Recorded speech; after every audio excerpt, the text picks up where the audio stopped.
all you deal in is debt. You don't deal in, there is no money. And I'm appalled at what I see happening in this country today. We are told that America is the land of laws, a nation built on laws. In point of fact, nothing could be further from the truth. America is run by people who are lawless. We have no law in America, and understand that. The law is whatever the powers that be in power happen to say it is today. Whatever they say it is, that's what the law is today. And it may change tomorrow.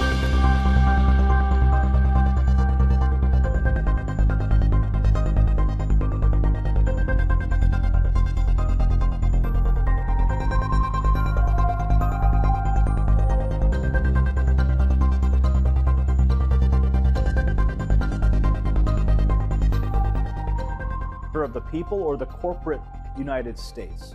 It's in favor of the banks. It's certainly not in favor of the people. What happens when you have a child is your child is given a Social Security number. They estimate how many taxes your child is going to pay over his or her lifetime.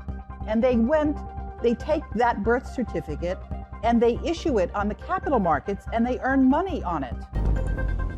Let me tell you why you're here. You're here because you know something. What you know you can't explain, but you feel it. You felt it your entire life, that there's something wrong with the world. You don't know what it is, but it's there, like a splinter in your mind, driving you mad. It is this feeling that has brought you to me. Do you know what I'm talking about? The Matrix. Do you want to know what it is? The Matrix is everywhere. It is all around us. Even now, in this very room. You can see it when you look out your window or when you turn on your television. You can feel it when you go to work, when you go to church, when you pay your taxes. It is the world that has been pulled over your eyes to blind you from the truth. What truth? That you are a slave, Neil. The Sixth Amendment. The key to the fraud hinges on understanding the Sixth Article of the Amendment of the Constitution of the United States. The discussion begins with the text as follows. In all criminal prosecutions, the accused shall enjoy the right to a speedy and public trial by an impartial jury of the state and district wherein the crime shall have been committed, which district shall have been previously ascertained by law, and to be informed of the nature and cause of the accusation, to be confronted with the witnesses against him, to have compulsory process for obtaining witnesses in his favor, and to have the assistance of counsel for his defense. The key words is the emphasized portions are all and shall. All implies that there is more than one criminal jurisdiction. Shall makes the enjoyment of the right to be informed mandatory. The information or indictment must state the nature and cause in plain language that is understood by the accused.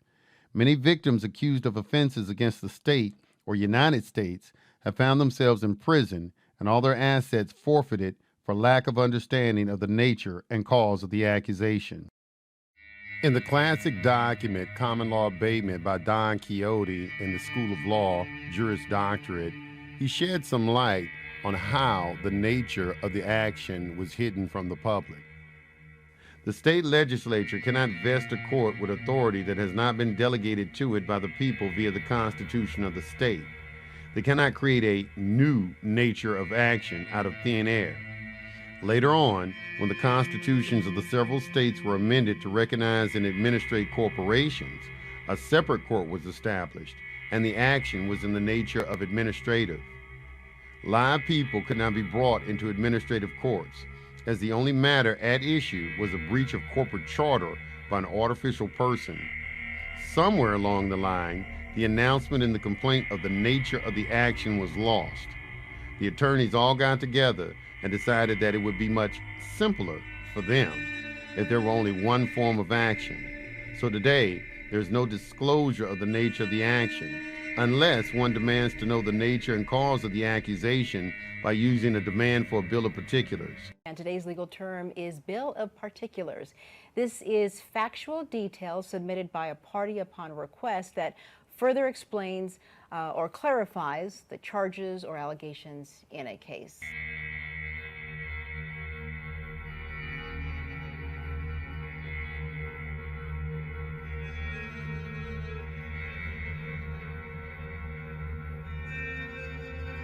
Within the past couple of decades, they moved it to discovery, which is after arraignment. So the ability of one to challenge the jurisdiction and venue of the court was lost. This is because entering a plea accepts the jurisdiction. In this way, only subject matter jurisdiction was challengeable. If they say this is a matter at law, my defense against this jurisdiction is whether there is a live damaged party. I do not ask if this is an equity jurisdiction, because equity is not a criminal type of action. If they say this is a matter in hustings, which is the true nature of action of all administrative law, my defense against this jurisdiction is that I'm not an artificial person, unless I am a federal citizen, but that is quite another matter entirely. Unless they can show from the records in the Secretary of State's office that I have chartered as such. If they say that this is an admiralty matter, my defense against this jurisdiction is whether the offense was committed on federal territory over which the state has retained concurrent jurisdiction, although I've still not found how the state exercises an admiralty jurisdiction in light of 28 United States Code subsection 1333. If they say this is a military matter, my defense against this jurisdiction is that, number one, I'm not a member of their military. I am, however, a member of the militia of the several states, but they do not operate as such anymore. And number two, the nation is not under martial law. Or is it? Given the fact that there are currently 14 notices from the presidents of a declaration of national emergency published in the Federal Register, we may very well be in a state of martial law. The one from March 6, 1933 is still in effect today. However, they are not going to admit the nature of the action, as this will admit their want of jurisdiction on the record for all to see. So they move to dismiss the charges every time. While I will never succeed in bringing down the current regime in this manner, at least other folks see what I'm doing, and some decide along the way that they want to learn this procedure. I contend that if only 10% of the people enforce their right to know the nature and cause of the accusation, that we could most certainly shut down the incessant stream of revenue being fleeced from the people by these administrative courts. As far as the compelling government interest doctrine, this is clearly matter founded in law martial rule. The military authority is in the process of returning control to the civil authorities, but has not yet completed the process. I simply do not understand the nature and cause of the accusation with regard to the elements of personal jurisdiction, venue, and the nature of the action until the prosecution properly alleges them. I am therefore unable to enter a plea to the charge until I have had an opportunity to raise a meaningful defense against these elements. I cannot rebut an unstated presumption. The courts operate on silent judicial notice of presumption all the time. It is time for this to end.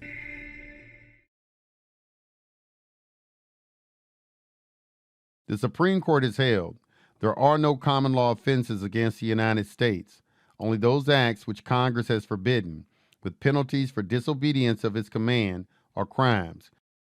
Actions to recover penalties imposed by act of Congress generally, but not invariably, have been held not to be criminal prosecutions.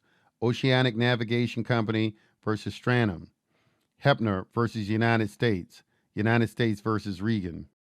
Contempt proceedings, which are at one time not considered to be criminal prosecutions, are no longer within that category. Compare N. Reed Debs, 158 U.S. 564, 1895, with Bloom versus Illinois. What is the nature of the accusation? If common law crimes against the United States do not exist, what kinds of crimes do exist against the United States?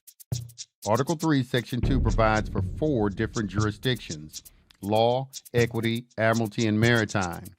By process of elimination, we can automatically rule out law by virtue of the above Supreme Court holdings. Equity is defined as justice administered according to fairness as contrasted with the strictly formulated rules of common law.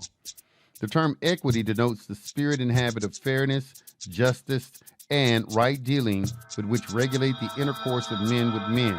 See Black's Law 6th edition. Equity deals with fictions like corporations. Since it is common knowledge that law and equity have been combined and are virtually indistinguishable from each other, and that anyone who has witnessed criminal proceedings in the courts easily recognizes that these criminal or quasi-criminal accusations are most usually contrary to the spirit and habit of fairness and justice and right dealing of men with men. Therefore, the cause of action cannot be inequity. Admiralty is defined in Bouvier's 1856 edition as the name of a jurisdiction which takes cognizance of suits or actions which arise in consequence of acts done upon or relating to the sea, or, in other words, of all transactions and proceedings relative to commerce and navigation and to damages or injuries upon the sea. Black, 6th edition, observes that the terms admiralty and maritime are virtually synonymous. Bouvier's 1856 edition defines maritime cause as 1. Maritime causes are those arising from maritime contracts, whether made at sea or on land.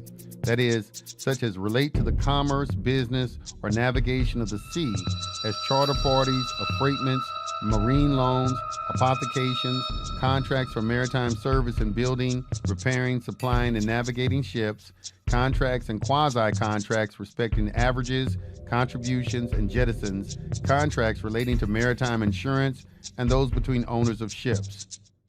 2. There are maritime causes also for torts and injuries committed at sea. 3. In general, the courts of admiralty have a concurrent jurisdiction with courts of law of all maritime causes, and in some cases they have exclusive jurisdiction. As long ago as 1851, the Supreme Court recognized that the Congress has the power to extend the jurisdiction of admiralty and maritime causes to the land under the Commerce Clause and deprive the people of the right of a trial by jury. The following holding by the High Court pretty much says it all. This power of admiralty jurisdiction is as extensive upon land as upon water. The Constitution makes no distinction in that respect. And if the admiralty jurisdiction in matters of contract and tort, which the courts of the United States may lawfully exercise on the high seas, can be extended to the lakes under the power to regulate commerce, it can, with the same propriety and upon the same construction, be extended to contracts and torts on land when the commerce is between different states. And it may embrace also the vehicles and persons engaged in carrying it on. It would be in the power of Congress to confer admiralty jurisdiction upon its courts over the cars engaged in transporting passengers or merchandise from one state to another, and over the persons engaged in conducting them, and deny to the parties the trial by jury. Now the judicial power in cases of admiralty and maritime jurisdiction has never been supposed to extend to contracts made on land and to be executed on land. But if the power of regulating commerce can be made the foundation of jurisdiction in its courts, and a new and extended admiralty jurisdiction beyond its heretofore known and admitted limits may be created on water under that authority, the same reason would justify the same exercise of power on land.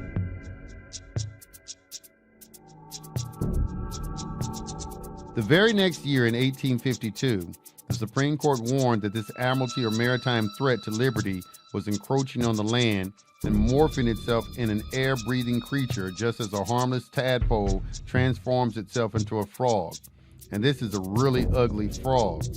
If you had never seen a tadpole gradually go through this miraculous process, you might never believe that such a transformation could occur, changing a harmless water-breathing creature into an air-breathing predator. Next to revenue, taxes itself, the late extension of the jurisdiction of the admiralty are a great grievance. The American courts of admiralty seem to be forming by degrees into a system that is to overturn our Constitution and to deprive us of our best inheritance, the laws of the land. It would be thought in England a dangerous innovation if the trial of any matter on land was given to the admiralty. Jackson versus Magnolia. Has the Congress expanded this admiralty and maritime jurisdiction? The answer is a definite and emphatic yes.